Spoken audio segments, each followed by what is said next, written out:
Thank you, Honorable Member.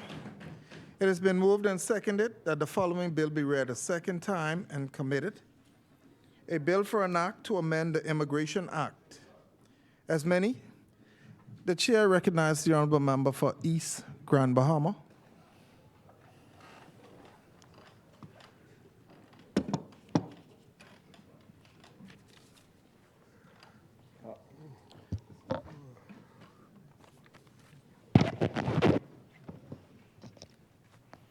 Thank you very much, Mr. Deputy.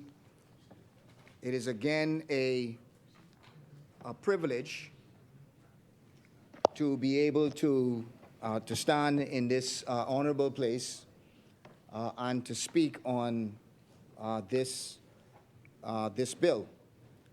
Mr. Deputy, it is also a privilege to be able to speak on behalf of the good and special people of the East Grand Bahama constituency. Mr. Deputy, let me first say that we on this side support this immigration amendment bill. Mr. Deputy, it was a privilege again to serve as the minister that had responsibility for DTAD, and this was actually one of those initiatives that we had talked about, but the pandemic came and we had to adjust. Instead of doing the immigration card, we had to actually adjust to do the travel visa. So, Mr. Deputy, we support this. I think this is actually a important and necessary step, less so for immigration, but more so for tourism and for tourism development. So I agree with most of what the member for Exuma said, and also the member for Fort Charlotte, that this has, I believe, the potential to increase tourism development. It has the potential, I believe, to transform the digitization with respect to visitors coming to the Bahamas. Mr. Deputy, digitization really, or government's digitization is really a huge part of, or should be a huge part of what the government ought to be focusing on. I know that the member for Bain and Grantstown has been continuing the project that we had initially started. But every aspect of our lives, we are moving more towards a digital society. Whether it is e-commerce, nowadays it is almost second nature to go on Amazon and purchase things from Amazon. It is almost second nature to go on DHgate and purchase things from China, purchase things from Walmart. You have the world on your phone that you are able to proceed with, and so it was a crying shame, really, that persons we would require visitors to now fill out a manual form. And then that manual form, then we had to actually manually put that information in. Mr. Deputy, sometimes the crises, or when you are in crisis, that forces your hand to move towards the digitization process.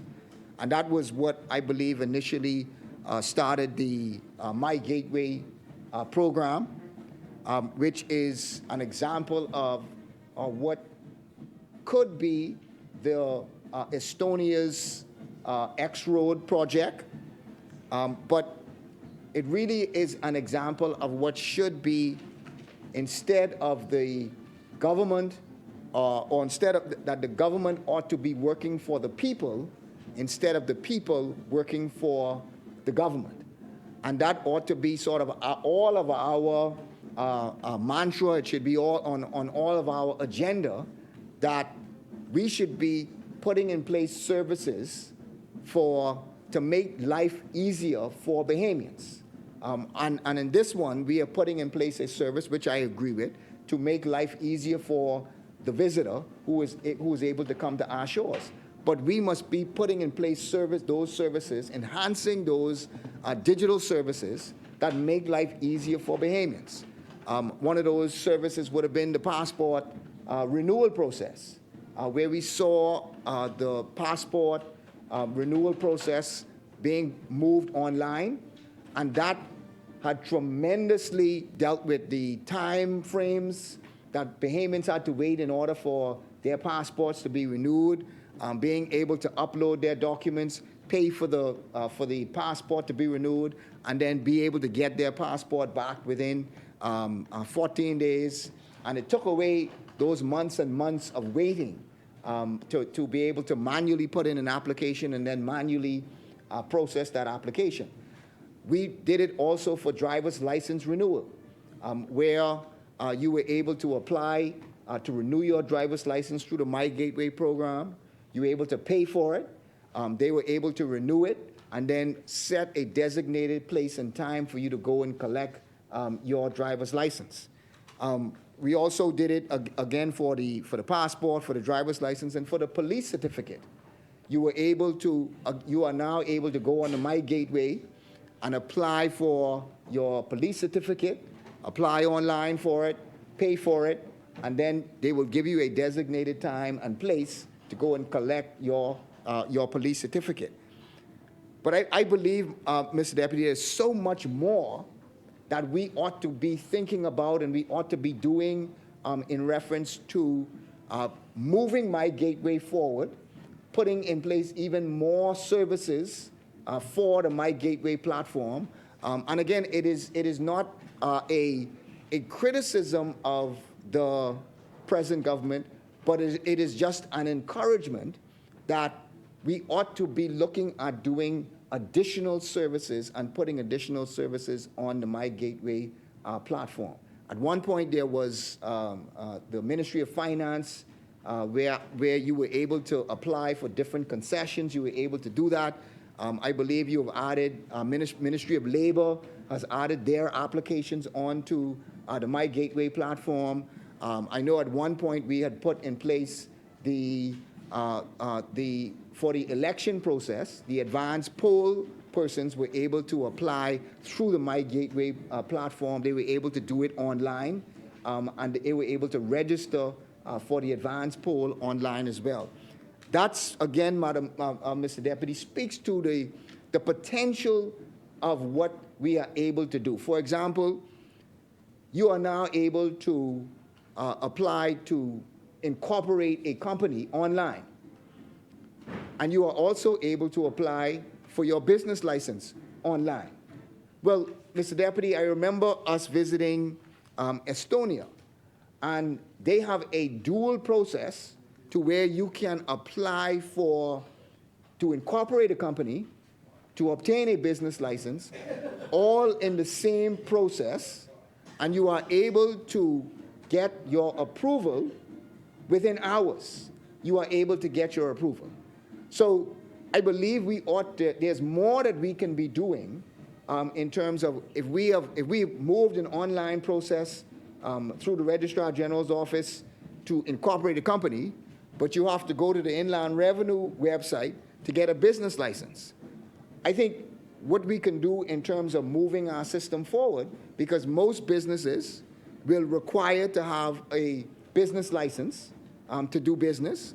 So we ought to be looking at how could we combine these processes so that persons are able to get a business license, incorporate a company with one application, and be able to produce that approval in record times, meaning within 24 hours, because that's where the world is at. The world is at where you are able to apply for these things and you are able to obtain these things within a matter of 24 hours. And so if we want to be really competitive in terms of digital transformation, these are some of the things that I believe that we ought to be looking at. Also, Mr. Deputy, I believe we also ought to be looking at how do we incorporate the once-only principle, where if the government of the Bahamas has a piece of information about you, then no other government department is able to ask you for that piece of information. And so, again, it is a you know, our processes sometimes when we think about it seems difficult and cumbersome, because if you want to apply for renewal of your passport, if you want to apply for or if you want to apply for anything, you have to produce your passport or your national insurance card, which means that you have to go to another government office and obtain that physical information, and then take that physical information back to another government office and produce that same information to that government office. Well, instead of us looking at services vertically, we should be looking at services horizontally.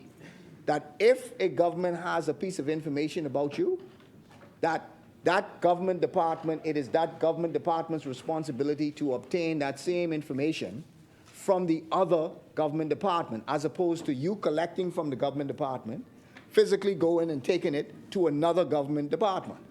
It should be where those government departments are digitally connected and then can go ahead and transfer that information to from one government department to another government department.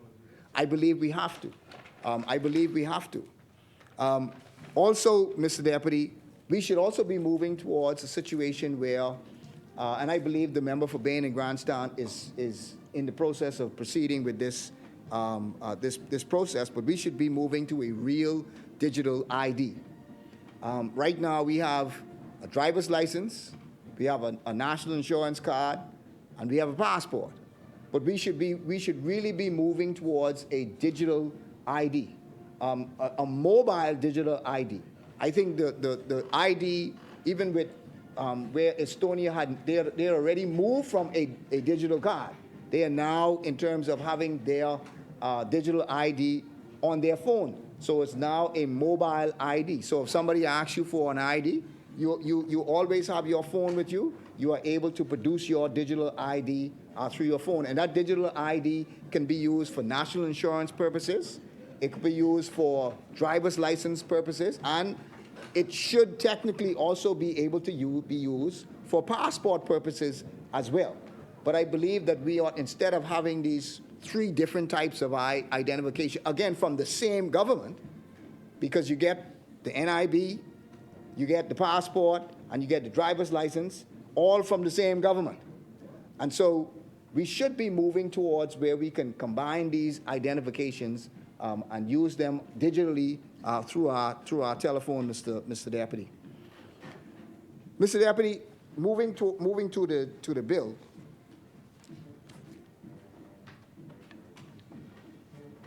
Again, and some questions that I had, I believe, were answered. A little of those questions, or some of those questions, were answered by both of the speakers. So my question would have been, had you chosen a company to produce a digital ID, and I guess you had already said that Canadian Banknote, I believe, is the company that is continuing this process, that they were the ones that dealt with the entire immigration transformation, and so Canadian Banknote may be the company that is now proceeding with dealing with this particular process. They're not involved in this. Not that app. Okay, all right. So the question then would be, it's not a question of who, but the question is a process of, was there a, okay, it's proceeding, fine. You go ahead. The chair recognizes the honorable member for Exuma on Ragged Island. The process of selecting a provider for this particular app is underway. It will be Bahamian. It will not be the Canadian banknote system. Okay. Thank And you. that process is the actual declaration process you're talking about, or is that's underway? Okay, very well. So I think then we look forward to seeing the public bidding process that will go. I'm sure that there are a lot of Bahamian entrepreneurs who would hope to be able to benefit from being able to, it doesn't matter, but we hope that there are a number of Bahamians who would be look towards being able to bid towards that particular project. But the value of that platform, as I said, is not just about immigration, but this really is about tourism. And because you already have the electronic passports that, and you still have to stop at immigration and get approval from immigration to enter the country. But the value of this really is the tourism information that you are able to get from that visitor. You're able to understand who is coming to the country. You're able to see where they're coming from. You're able to get real-time information about what they're interested in, about who their families are, what the income of those persons are, what their average spend is. And again, as the member for Exuma said, which I completely agree with, is you are able to use AI to be able to process all of this information and then be able to send out particular marketing issues, to send out marketing in real-time information, but with the data to back up the marketing information that you are sending out. How are you promoting the Bahamas? You are able then to tailor-make these things, tailor-make a program based upon the information that you have gotten from real-life people. Also, a question is, will you at some point charge to be able to fill out this card? Because the government has to pay for this process. It has to pay to set up the website. It has to pay to put to put these things online. It has to pay for persons to be able to use this process. So will the visitor, in order to fill out this immigration card, will you be considering charging the visitor $1 or $2, whatever that cost is, to be able to take care of the cost of them of you being able to produce this online process? But there's also value in producing income from that particular website, and so it is something where I would say we should move towards this with caution, because there is a great potential to be able to use this website for income. So if you think about it, every single visitor would have to go to this website to fill in this card. Think about the value of being able to access information of 9 million or 8 million people a year, to be able to access the information of 9 million persons a year. Think about being able to access 9 million email addresses, 9 million names and addresses. That information, that data is so valuable that should be owned by the Bahamas. We should make sure that is owned by the Bahamas government, and make sure that the Bahamas government is able to utilize it. Mr. Deputy, again, this is something that I support. This is something that those of us on this side support. It is something that I believe has, even when it comes to Bahamians benefiting from this website. If I'm a Bahamian tourism vendor, I would hope that I would have an opportunity to advertise my business on that website, because you have 9 million people who are coming to this website and seeing your advertisement on this website.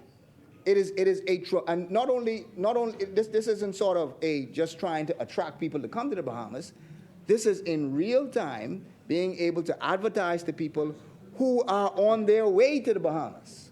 So think about a tourist, a travel agent, or a tour operator, or a taxi driver being able to put their ad or their advertisement on this website. It has tremendous benefit. It has tremendous income potential that I believe Bahamians should be able to have an opportunity to tap into, that Bahamians should have an opportunity to advertise on, and Bahamians have an opportunity to be able to use and utilize as well. So, Mr. Deputy, as I said, we on this side, we support this, this initiative. We are hopeful to be able to see the public bidding process of the actual website and app. And again, we encourage the government to continue to move forward with respect to the digital transformation. It has a great deal of potential to benefit not just the government themselves, but to benefit the public. And when we are looking at services, we should be looking at services that will enhance and make life easier for Bahamians and make the government serve the people instead of the people serving the government. So, Mr. Deputy, that's my contribution. Thank you very much. Thank you, Honorable Member. As many?